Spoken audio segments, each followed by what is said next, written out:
నమస్తే అండి. ఈరోజు జరుగుతున్నటువంటి ఏపీ అసెంబ్లీ సమావేశాలకు మాజీ ముఖ్యమంత్రి వైఎస్ జగన్మోహన్ రెడ్డి గారు కానీ వైఎస్ఆర్ కాంగ్రెస్ పార్టీ ఎమ్మెల్యేలు ఎవరు కూడా హాజరు కాలేదు. అయితే హాజరు కాకపోయినప్పటికీ కూడా ఈ డిస్కషన్ అంతా కూడా జగన్మోహన్ రెడ్డి గారి చుట్టూ తిరిగిందని చెప్పవచ్చు.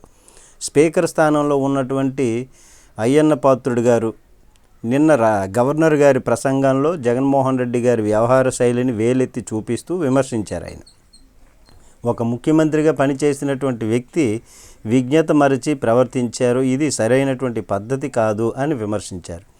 గవర్నర్ ప్రసంగిస్తున్నప్పుడు అడ్డం తగలడం విజ్ఞత కాదు, అది పద్ధతి కాదు అని విమర్శిస్తూ, వారి సభ్యులు ఆందోళన చేస్తున్నప్పుడు అరుస్తూ ఉంటే వారిని నియంత్రించాల్సిందే పోయి ఆయన కూడా నవ్వుతూ కూర్చునటం అనేటటువంటిది ఇది పద్ధతి కాదని, ఇకనైనా విజ్ఞత కలిగి ప్రవర్తించాలని, సాంప్రదాయాన్ని పాటించాలని ఆయన విమర్శించారు. విజ్ఞత లేదు, పద్ధతి కాదు, ఇకనైనా